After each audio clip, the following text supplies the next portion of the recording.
This is News Track coming to you live from our Refill studio. My name is Nandom Kumwar. A significant addition to food security in Plateau State has been recorded following a capacity building training that empowered smallholder farmers with skills to locally developed biofertilizers and biopesticides. The training was organized by Youth for Environmental Sustainability and Development in Jos, the Plateau State capital. Our correspondent has the details. Chemical fertilizers and pesticides have over the years gained popularity among smallholder farmers in Nigeria, but experts say their long-term effects constitute a threat to food security. This in addition to the effects of climate change and the increasing popularity of genetic engineering on crops inspired a training session for small-scale farmers across local government areas in Plateau State.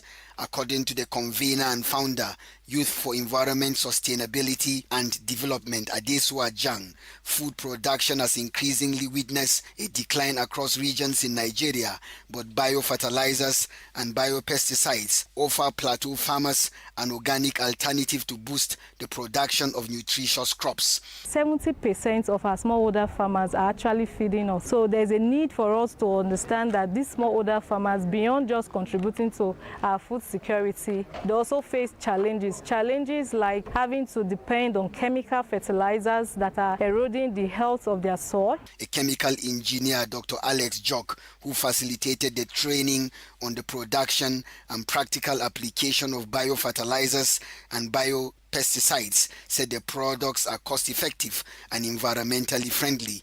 Today we are complaining of cancer, high blood pressure. These are all related with the use of chemicals. But we want to see how we can create awareness so that people can reduce the use of chemical fertilizer in their farming operations. A key highlight of the session was a paper presented by a lecturer at the University of Jos, Dr. Elijah Akintunde, who submitted that agroecology, soil and GMOs influence the quality of soil and its long-term agricultural benefits.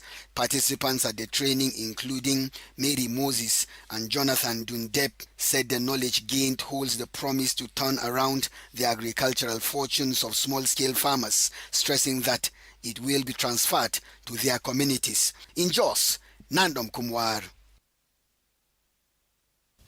The objective of the Dynamic Women for Tinubu 2027 is to ensure the election of all Progressives Congress leaders at all levels and empowerment of women across Nigeria.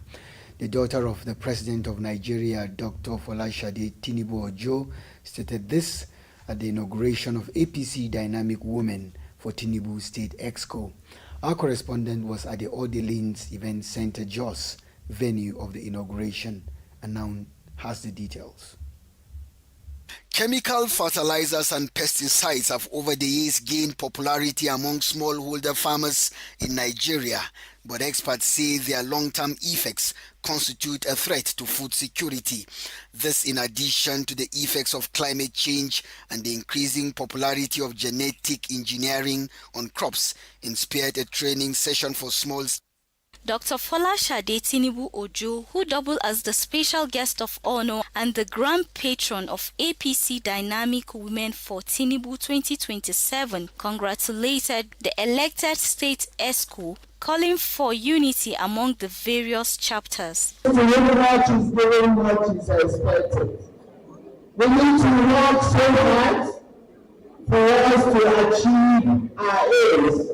Former member House of Representative, Lantan North, Lantan South Federal Constituency, Benny Lar, who was the guest speaker, spoke on the topic, breaking barriers for women in politics, challenged women to support each other and take charge of the political space. The convener and national coordinator of DWT, Dorcas Peter Azi, said the vision of the organization is to advocate for policies and programs that benefit women and communities. Together, we gather here to celebrate excellence, recognize dedication, and reaffirm our commitment to empowering women and strengthening the All Progressive Congress Foundation for the 2027 general election in Nigeria. There were goodwill messages from the Executive Chairman of Jos North Local Government Area, J.K. Chris, Commissioner of Local Governments and Chieftaincy Affairs, Ephraim Usman, member representing Jos North West, Mark Naha, among other dignitaries. Highlight of the event was the oath-taking, presided by the Oath Commissioner, Helen Jefta and Binta Alihu. The event also featured cultural dance performances. In Jos, Rifkatu Yakubu.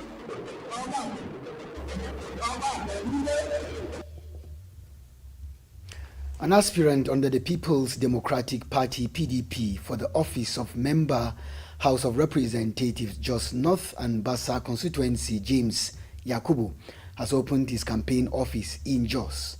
Our correspondent witnessed the event and now reports.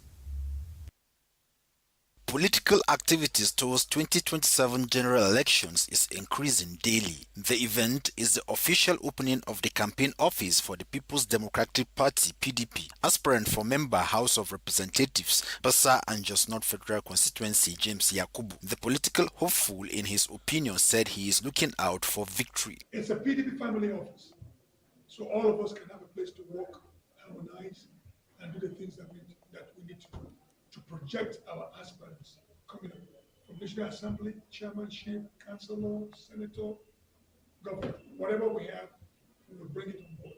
The federal legislative aspirant further appealed to political actors to work harmoniously for a free, fair and credible pool. PDP local government chairman for Jos North and Basa, Elijah Azi and Ayuku Azakang, both said the party is ready and prepared for the task ahead.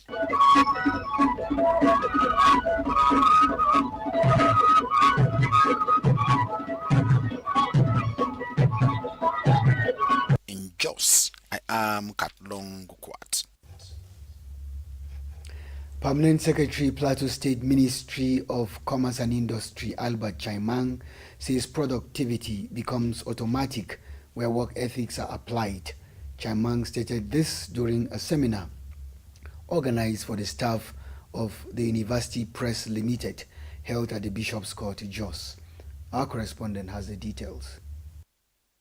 The seminar has as its theme General Working Ethics, Memo and Report Writing. Speaking during the session, Albert Chaimang noted that work ethics encompass an individual's attitude, behavior and respect for the workplace environment. The strength of any institution does not lie solely in its machinery or its history, but in the character and how efficient its workforce is. In his remark, the general manager of the press, Sebastian Sankey, emphasized that integrity, accountability, and efficiency are essential qualities that drive individuals toward excellence. The essence of it is to get your staff towards better performance in the workplace, because the challenging economy we have today, you find companies retrenching staff as a result of low performance and low productivity and profits. So the essence of this workshop is to ginger them so that we should be able to get better productivity and profits. The seminar facilitator, Ruel Dakung, urged staff to add value on a global scale through increased productivity. He highlighted punctuality, accountability, commitment, and professionalism as key components of strong work ethics. Once we enhance our productivity, our efficiency and effectiveness, just like we heard in the opening remark, then definitely it will be reflected in our press. Some participants at the workshop noted that the seminar was enlightening and impactful. This seminar has helped us to know our work ethics, how to be punctual to work, how to be accountable, and how to put in our very best for the growth of the organization. It has benefited me on work ethics and punctuality. The seminar also featured an interactive session. In Jos, Deborah John.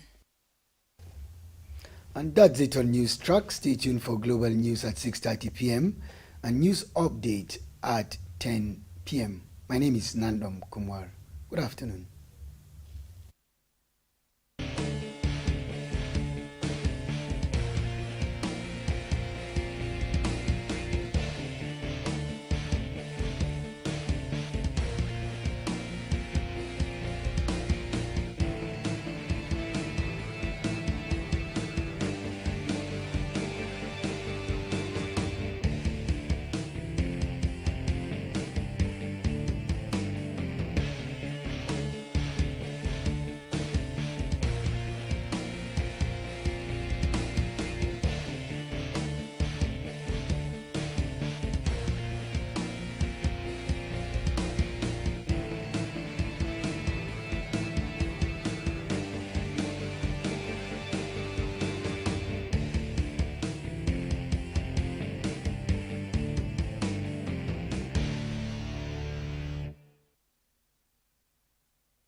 across the land and give birth to a plateau. Give birth to a plateau that we all can be proud of.